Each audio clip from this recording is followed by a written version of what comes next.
Desde este momento lanzamos nuestro Dardo Electoral.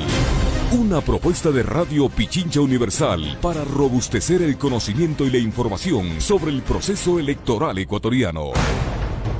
Al punto preciso de la información y análisis electoral.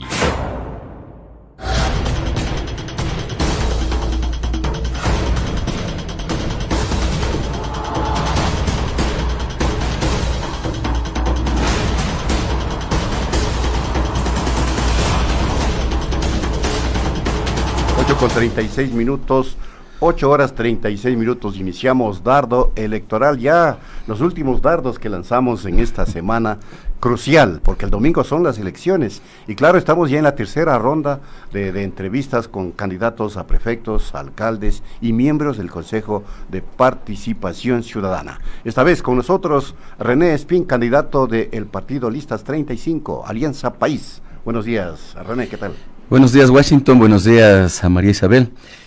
Un gusto estar aquí. Tú decías los últimos dardos de esta etapa.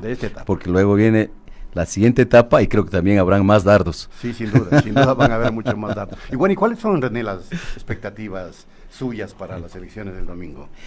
Bueno, en realidad, ser positivo, evidentemente. Por supuesto, ¿no? Si nosotros metemos en un proceso de esta naturaleza, es buscando el triunfo, la victoria, el reconocimiento de la ciudadanía, sobre el trabajo que hemos venido realizando por varios años, esa aceptación que se ha tenido dentro del ámbito de una gestión pública que también ha sido reconocida por la ciudadanía, se exprese claramente a través de eso que permanentemente nosotros lo realizamos cada 4 años, que es el de sufragar, el de votar, pero que ese voto sea de manera consciente, reflexionada, de manera inteligente.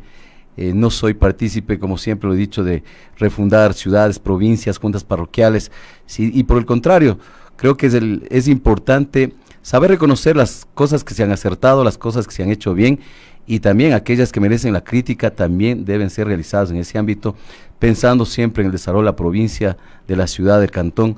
No hay que mirarle tampoco de manera aislada, se articulan los 3 niveles de gobierno, el desarrollo territorial es importante, así que la expectativa en ese marco de la alegría, en ese marco de toda ese estado de ánimo que venimos manteniendo, nos encontramos felices, tranquilos, pero sobre todo optimistas, porque cuando nosotros recorremos la calle, estamos viendo cara a cara con el elector, no simplemente a través de medios de comunicación, a través de redes sociales, sino ahí sintiendo el afecto, el cariño, así mismo también rechazos a veces, porque de todo pasa en la calle, pero nosotros estamos optimistas porque hay un reconocimiento a las listas 35, hay un reconocimiento a la gestión realizada por el actual prefecto en la provincia de Pichincha, y por supuesto también hay un reconocimiento de la ciudadanía frente a la posición que nosotros hemos mantenido en el ámbito de la lucha contra la corrupción, que nosotros hemos planteado con toda claridad. Nosotros no estamos en el ámbito ni de la corrupción ni de la traición, por el contrario, seguimos fortaleciendo un proyecto político y ese proyecto político es el que nos inspira. Nosotros no idolatramos a nadie, tampoco estamos militando en función de que si me cae bien o me cae mal, sino en función de conceptos, de ideas y de ese trabajo que siempre nos ha caracterizado. Ahora, el nivel de indefinición todavía es elevado. Algunos señalan que es el 30%, otros el 40% e incluso hasta el 50% de indecisos. Y en la lid actual, entre los candidatos opcionados, al parecer se estaría definiendo corrientes políticas, sin duda alguna, pero hay una corriente o un determinado candidato que avanza solo. En cambio, en el sector que se podría denominar de centro-izquierda, avanza atomizado, avanzan algunos candidatos del mismo sector, y ahí ese piso que se puede decir se derruchan. Tú sabes de ciclismo, ¿verdad? Va a limar un poquito de la posibilidad de triunfo de cualquiera de esos candidatos. Tú sabes de ciclismo, ¿no? Algo, bueno, no es que sea tan deportista que digamos. No el que va supuestamente primero es el ganador. Ajá. Bueno, eso pasa. O sea, siempre, por lo general. Hasta el último segundo. Exactamente. Y acá quiero decir con claridad, o sea, se declararon ganadores mucha gente. Y hace años. Otros se declararon ganadores hace unos 3 o 4 meses atrás. Inclusive algunos sectores pensaron que esa era la realidad y la aceptación de la ciudadanía, cuando estamos viendo de que los datos, por un lado, igualmente por otro lado también el tema de ese recorrido por las calles, por las plazas, por los mercados, por los centros comerciales que hemos realizado, nosotros hay serios conflictos, hay serios cuestionamientos de esas candidaturas, y vamos a ver el 24 de marzo, vamos a ver nosotros con toda esa sonrisa que nos caracteriza, con toda esa alegría, veremos los resultados el 24 de marzo. Pero aquellas candidaturas que se declararon ganadoras, sobre todo basándose en términos de encuestas, y, no, o sea, y pensando que esos resultados eran manejados, para mi modo de ver, con absoluta irresponsabilidad, sí. Porque nunca le dijeron a la ciudadanía que no había una decisión de un universo mayor que al 30%, que es el que había decidido la intención de voto en esos momentos. Es decir, si alguien dijo, yo ya tengo el 34%, pero no era del 100% de electores, sino del 30% de los electores que habían decidido la intención de voto. Y eso se está demostrando ya en los últimos resultados en las encuestas. Se va viendo. Así también hay otras lecturas que están siendo manejadas intencionalmente en términos estratégicos para distorsionar o para manipular la realidad concreta que tiene ya el pueblo de la provincia de Pichincha. Y en ese sentido yo creo que sí hay que hacer un llamado tanto a las encuestadoras, a los generadores de opinión, de que esto tiene que ser manejado con absoluta responsabilidad. Con mucha limpieza. Totalmente de acuerdo, o sea, con total transparencia. Es importante que nosotros recuperemos ese sentido de responsabilidad y manejo de la información, sobre todo aquella información que tiene que ver con las decisiones que va a tomar el pueblo, que va a tomar el electorado, pero el 24 de marzo, pero pensando que hay que gobernar 4 años la provincia. No es que porque el 24 de marzo vamos y votamos, dejamos, y con eso se libera también la ciudadanía la responsabilidad. La ciudadanía es responsable de lo bueno o lo malo que le pase a la provincia, de lo bueno o lo malo que le pase a la ciudad, igualmente a la junta parroquial. Entonces nosotros a veces estamos acostumbrados a que solo los políticos deben hacer los milagros. No, el que hace el milagro es el elector, porque él es el que decide, él es el que con su voto, con su raya que realice en la papeleta el día 24 de marzo, está asumiendo una responsabilidad. Ah, perfecto, me fui por esta opción, listo, pero también tengo que estar muy claro el por qué decidí por esa opción. Así que en ese sentido nosotros, les decía, venimos de otra escuela, venimos de otra forma de ser política, una política en función de principios, una política en función de ubicarnos dentro del marco ideológico que nos ha definido históricamente en nuestro quehacer político, pero sobre todo también diciendo las cosas frontal y con claridad. Si algo pasó en la ciudad de Quito, la responsabilidad no fue exclusivamente del alcalde, también fue de aquellos que votaron por ese señor alcalde. O sea, ya es hora de decir las cosas así, sin miedo, sin temores. También, igualmente, si algo pasa a nivel de gobierno nacional, pasa a nivel de gobierno provincial, pasa a nivel de gobierno municipal o junta parroquial, el ciudadano tiene que aprender a tomar la responsabilidad. Bueno, una última pregunta, María Isabel. Pero eso pasa cuando el elector también es engañado de manera burda por el aspirante a esa alta función. Se ofrece el oro y el moro, y el momento en que están en el poder hacen todo lo contrario, pues. Yo te voy a decir ahí algo. Ahí está el problema. Hay una corresponsabilidad, sí, pero el engaño es brutal. Pero yo te voy a decir, hay algunas cosas que son crónicas. Solo te voy a poner un ejemplo. Desde que regresamos a la democracia, siempre nos hablaron de que vamos a trabajar para generar empleo. Toda la vida. Y para erradicar el desempleo. Toda la vida. Toda la vida. Yo me acuerdo, ahí está un 40 años. Clarito, 40 años. Así es, señor. Ya. Igualmente siempre han dicho, vamos a luchar para erradicar la pobreza. ¿Han dicho o no han dicho? Sí. Entonces ya son líneas claras sobre las cuales la mayor parte de los políticos plantean sus agendas, plantean sus propuestas, sus proyectos. Entonces ahí viene el tema de la madurez, ahora que la madurez política de una sociedad que quiere comprometerse y transformar su provincia y continuar transformando a través de las cosas buenas que se han hecho, a través de las políticas públicas que se han ejercido. Entonces ahí hay un tema ya de corresponsabilidad, autoridad electa, ciudadanía. Bueno, puede sonar un tanto ingenua, retórica la siguiente pregunta, pero debo hacerla en función de seguir creyendo en que las autoridades, en este caso locales, provinciales, pueden responder al sentir ciudadano. ¿Cómo animar un voto que sea responsable? Justamente atándome a la reflexión de Washington. El votante es corresponsable de quien elige. ¿Cuáles son los riesgos que no debemos permitirnos en materia de la selección de nuestras autoridades? Bueno, primero a mí me parece que la ciudadanía, sobre todo los medios de comunicación, sobre todo aquellos que tienen esa orientación, ese carácter público, tiene que realmente profundizar en la investigación y en cuanto a la información que hay que difundirla. No podemos nosotros seguir aceptando simplemente esos resultados fríos que a veces, o esos datos fríos que con eso pretenden de alguna manera posicionar en el imaginario de la ciudadanía o del electorado. ¿Inclinar un voto? Inclinar un voto, por supuesto, porque de esa manera, lo que pasa es que en el sentir, cuando no hay esa reflexión profunda, ese análisis, en el sentir ciudadano, siempre está el de ir con el ganador.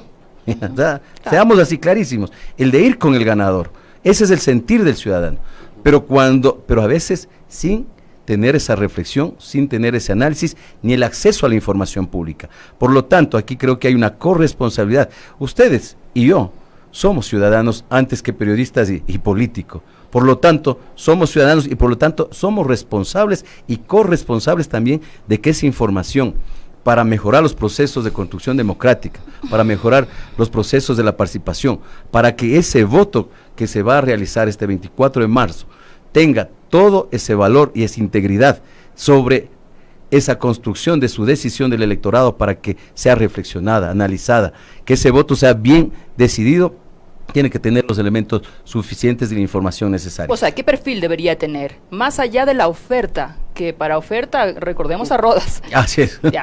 ¿Qué debe tener más allá de la oferta? Miren, primero, a mí me parece que debemos tener con claridad el saber y conocer la provincia. Por decir en el caso mío, en el caso de las prefecturas, conocer la provincia, saber de que Pichincha tiene un gran potencial de generación de riqueza, pero que esa riqueza también sea a través de la responsabilidad frente al ser humano y frente a la naturaleza, no exclusivamente en temas de capital, porque el grave problema que uno se va encontrando cuando se ve las propuestas es de que por lo general siempre está priorizando el desarrollo de un territorio hacia donde está orientado el capital. Y eso es importante tener claro, y eso ya muestra ciertos conceptos ideológicos y cierta claridad de por dónde nosotros queremos ir. Y que ya no es la primera vez, ya lo hemos venido haciendo en la provincia de Pichincha, priorizando al ser humano, priorizando la naturaleza y obviamente articulado de una manera equilibrada, actuando con responsabilidad frente a la inversión también. ¿Experiencia que haya acompañado en la gestión pública? Vamos viendo, a ver, tenemos nosotros en el tema, ya vamos viendo el tema del canal de riego Cayambe Peromoncayo, que es el que más conozco. Una inversión pública, pero también que ha tenido una participación directa de la propia comunidad. Miren ahí cómo asumieron la responsabilidad de los ciudadanos, inclusive en el ámbito de la fiscalización y de la propia administración de un contrato que, siendo entre lo público y lo privado, la comunidad asumió la responsabilidad de un seguimiento. En el tema de otro proyecto que nosotros hemos realizado y lo venimos trabajando, ¿qué pasa con la economía social y solidaria? Ahí tenemos un tema fundamental donde está lo privado, donde está lo comunitario y donde está lo público. Esas tres áreas o esos tres ámbitos en la economía social y solidaria que tiene vinculación con la banca comunal. La banca comunal. Algunos dicen, a ti te han de estar financiando la banca privada, otros dicen te estar financiando la banca pública. Yo en cambio me digo, no, tranquilos, yo lo que más conozco es la banca comunal. Yo conozco más la banca comunal, aquellos 20 o 30 dólares que se va depositando en las cajitas de ahorro, y desde ahí, que siendo también, porque es de una propiedad privada, individual, ese pequeño capital vamos poniendo en las cajas de ahorro, y de ahí generando también un financiamiento para microproyectos, microemprendimientos, y así empezamos a construir un nuevo sueño y a democratizar el acceso a las oportunidades, a los recursos y sobre todo al mismo capital. ¿Y van a alcanzar a inaugurar el canal de riego, que es una obra emblemática de tantos años? Hasta las redes secundarias están, o sea, terminadas prácticamente. Pero ya deberían inaugurar. Sé que a finales ya hicimos las pruebas, todo eso. Para ir a nadar ahí en el canal, porque tengo un compromiso yo por ahí. Espero, se va a iniciar ya el llenado de la represa en los próximos, a fin de mes, Marcos, ¿no? La represa San Marcos. Lo que falta acá son los canales, las redes terciarias que siempre hemos dicho. Sé que está ahí un proceso de adjudicación, esperemos que ya en las próximas semanas esto lo concreten, porque miren, ahí es donde nosotros planteamos en el sentido de que la política pública tiene que ser a mediano y largo plazo. O sea, hay un montón de proyectos, por decir un tema que yo no comparto con el actual gobierno. Hay un montón de obras que están inconclusas. Hay que investigar a profundidad las formas y el cómo se dieron esos contratos, cómo se lograron esos financiamientos y cómo se lograron esas asignaciones. Y hay que clarificar, hay que transparentar. Pero hay que terminar la obra también. Por supuesto, y de ahí viene lo otro. Eso no significa que no tengamos que preocuparnos para terminar con los proyectos, porque esos proyectos, o sea, primero hay una inversión y luego también esos proyectos necesita el país. Entonces tenemos que pensar en ese sentido. Si hay indicios de corrupción por este lado, investiguemos hasta dar con todos los que son responsables y recuperar la plata. Porque simplemente una cosa es decir, señalarles, otra cosa es que no existan ni sentencias, ni tampoco se ha recuperado esos dineros. Pero eso no debería ser un obstáculo para que dé continuidad a esos proyectos, sabiendo que hay situaciones que tenemos que ver, el tema legal, el tema contractual, sabiendo que existen esos problemas que se tiene que ir sobre la marcha también trabajando, pero no pueden seguir parados esos proyectos porque es una inversión pública y hay que asumir esa responsabilidad. Ahora, los detractores de la actual administración, y usted evidentemente es el candidato oficial, se podría llamar, de la actual administración. No, eso pregunte en otro lado. Sería el sucesor de Gustavo Baroja. Les están acusando a ustedes de que apuraditos andan pretendiendo inaugurar obras, firmando esta solución vial de movilización que sale por las Orquídeas, por la Vicentina, y que despeja un poco la conflictividad de tránsito del Triángulo. Explíquenos cómo es eso. Mire, por eso decía con toda claridad, para nosotros es el continuar con las políticas públicas, el continuar con todos los lineamientos y decisiones y proyectos y planes que están establecidos. Miren, lo importante de todo esto es que la mayor parte de candidatos no están planteando cosas nuevas, están planteando cosas que ya el gobierno de la provincia de Pichincha ha venido realizando. Pero hay un y por otro lado, planteando buses aéreos. Sí, sí. Y por otro, es la última propuesta, ¿no? Y por otro lado también es importante decir a la ciudadanía que hay gente que también está cuestionando proyectos que deben tener continuidad. Lo importante de todo esto, queridos amigos y amigas, es que todo se desarrolle dentro del marco de la ley, de la transparencia. Y si hoy la autoridad tiene que, hasta el último día, la autoridad electa tiene que seguir trabajando hasta el 13. Exactamente, tiene que seguir continuando, tiene que seguir tomando decisiones, tiene que seguir trabajando. Entonces, en ese sentido, lo que yo sí planteo, y lo haré siempre, es de que todo esté dentro del marco de la ley, dentro del marco de la ética, y por supuesto, si yo soy el candidato para continuar en este proceso de transformación de la provincia, o existe otra persona que llegue a la prefectura de la provincia de Pichincha, tiene que asumir esa responsabilidad y obviamente transparentar. Si está todo transparentado, yo no tengo por qué preocuparme. No es que les dejan atado de pies y manos al nuevo prefecto con un contrato que si cumplen con todos los procedimientos establecidos en las normas de la contratación pública, hay que seguir, pues. Y es importante tomar decisiones. Y obviamente, si se toman las decisiones, eso se realiza dentro del marco de la contratación pública, con todos los procedimientos cumplidos, con las normas de control también con claridad establecidas, yo no tengo por qué tener temor ni miedo. Hay que dar continuidad, hay que tomar decisiones y por lo tanto, si nos nombraron a nosotros o nos dijeron como autoridades, hay que responder hasta el último día y trabajar con absoluta responsabilidad. Siempre dicen que los votos son difícilmente endosables. ¿Usted cree que esa aceptación que tiene Gustavo Baroja, que sale con un casi 60% de aceptación, le puede endosar a usted esa capacidad para que la gente vote por usted? No, nosotros no trabajamos en base al endoso, me suena ya la banca. Pero nosotros trabajamos en base de una organización política y un proyecto político. Vuelvo a insistir, todos los actores políticos que están dentro de la propuesta de Movimiento Alianza País y también que están dentro de la tendencia, sumamos.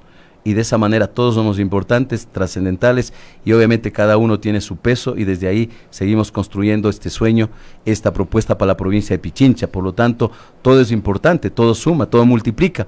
Nosotros no somos de la línea de la resta ni de la división, siguiendo las 4 operaciones matemáticas. Así que no hablemos de endoso, hablamos de que hay un trabajo que se está desarrollando en la provincia de Pichincha, hay un proyecto que ha logrado tener un gran impacto y ha logrado transformar la provincia. Y eso también se da a nivel de gobierno central, porque hay un presidente de su partido que, bueno, no sé si le endose el desprestigio que tiene.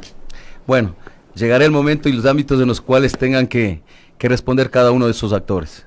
Pero sumar alrededor de una candidatura de la tendencia, esto no es el momento político ni histórico. Eso lo va a decir la ciudadanía. Muchísimas gracias. Tenemos unos últimos minutos. Hay una crítica que manifestó en otro medio de comunicación el candidato Juan Carlos Holguín respecto a la actual prefectura y a lo que podría ser una continuidad de su gestión. Él ha dicho, por Quito, Gustavo Baroja no ha hecho nada. ¿Es así? Es un desconocimiento de las competencias, realmente, porque las competencias están claramente establecidas. lo que le corresponde al gobierno provincial, la mayor parte de sus acciones, de su trabajo, están orientadas hacia la ruralidad. En el tema de vialidad, por poner un ejemplo, todas aquellas vías en las cuales interviene el gobierno provincial son en aquellas vías que no están registradas en el catastro vial que tiene el gobierno nacional o el gobierno municipal. En esas vías que no están registradas ahí son las que realmente tiene que intervenir el gobierno provincial. Realmente es un desconocimiento. Lo que sí deberíamos entender es lo siguiente, en ese sentido, que todo lo que se hace el gobierno provincial en la ruralidad le beneficia a la ciudad. El mantener la conservación de las fuentes hídricas, los páramos, los humedales, el generar infraestructura de riego, el generar condiciones para la producción de alimentos que vienen a la ciudad, a los mercados nuestros, el tener vías de acceso para que exista seguridad para los turistas, para que exista seguridad para los transeúntes, para que mejore la conectividad y la movilidad entre la comuna, el barrio, la junta parroquial, el municipio, la ciudad, en este caso de Quito como capital de la provincia y del país. Eso es el aporte que hace un gobierno provincial, pero una intervención directa con obras o con servicios, eso le corresponde al municipio. Lo que ha hecho mejor, hay cosas que son importantes y vale la pena remarcar. Por cierto, en el tema de legalización de tierras, el gobierno provincial ha entrado y apoyado a los barrios en la parte técnica, siendo responsabilidad del municipio asumir ese compromiso con los barrios que están sobre todo en la periferia. Se ha violado permanentemente los derechos humanos del ciudadano en la ciudad, del poblador de los barrios periféricos de Quito. Hay barrios que tienen ya 20, 30 años y no se ha hecho absolutamente nada por legalizar sus tierras y entregar esas propiedades, con lo cual no tiene acceso a la infraestructura básica, al servicio básico, a la alcantarilla, a la luz, igualmente al trazado vial. Miren, eso es una competencia directa del municipio, así que no es un tema de que si hay una crisis en la ciudad, que realmente le quieran ahí sí endosar a la prefectura, no, que asuman su responsabilidad desde el marco de las competencias, y las competencias es dentro de la ciudad para los municipios, salvo ciertas excepciones, cuando hay en los convenios de concurrencia, pero que son puntuales, que no son ya permanentes, sino puntuales sobre una determinada obra que hay que realizar. Así que sería bueno que revisen lo que dice el COTAC, lo que dice la Constitución, cuáles son los marcos que establecen los códigos de planificación, e igualmente y de finanzas públicas. En ese sentido tenemos que ir clarificando. Si vamos a administrar un territorio, lo primero que tenemos que saber es cuáles son las competencias directas, exclusivas, cuáles son las concurrencias en las cuales podemos trabajar, y también en las funciones que lo determina con claridad el COTAG. Bueno, parte final de nuestro espacio dardo electoral con la entrevista a René Espín, antes de que lance los dardos. Por fin le pudo ganar el Aucas a la Liga. Ah, perdón. Contento de estar usted. Yo venía a pedirle el superclásico. Menos mal que no apostamos. Disculpas, que necesitamos 10 segundos para ganar. Así, y no, sobre todo el último minuto. Y autogol, por si acaso. Autogol. Justo coincidía que pasábamos por un restaurante por Pifo, y veía ese gol y me acordaba de ustedes. Sobre todo los hinchas de la Liga. ¿No? Qué triste, pero bueno. Qué tristeza para ustedes. Hay que darle chance. Para nosotros mucha alegría, estimado Washington. Bueno. Nosotros somos liguistas, ¿eh? ¿Quién nosotros? Yo. Ya. El señor. El señor, la señorita, ya. La mayoría. ¿Tú eres del Aucas también? No, yo no soy muy fin al fútbol, sorry, lo siento. Bueno, lanzamiento de los dardos. dardos. No me gusta el fútbol, lo siento. A ver. Vamos entonces. A ver, venga la bondad, a ver, René. 3 lanzamientos, a ver si es que puede como con el Aucas. 1-0. Vea usted. En el 3. Segundo lanzamiento. Casi en el centro, ve. Segundo lanzamiento. En el número 7. Y el otro en el 5. 5, 6, 11 y 3, 14, dividido para 3. Que hagas un análisis de la connotación. Claro, porque cayó en Pichincha, en Universal. Ah, cierto, ve. Cayó justo en Pichincha Universal y claro, casi centro. Es decir, que dardo electoral está pegando centro de Pichincha Bueno, nos Universal. vamos, ¿verdad? ¿Sí? Qué pena que César Montúfar nos acaba de fallar, no a nosotros, sino a la ciudadanía que esperaba esta entrevista. Se prefirió quedarse en otra radio, que se extendió muchísimo, pero lastimoso, muy lamentable que le hayamos fallado a la ciudadanía. Hasta la próxima, conmigo hasta mañana, con Washington se quedan en la oreja. Gracias, René. Gracias a ustedes por esta oportunidad. Suerte, buen día. Suerte para el domingo. Amigos,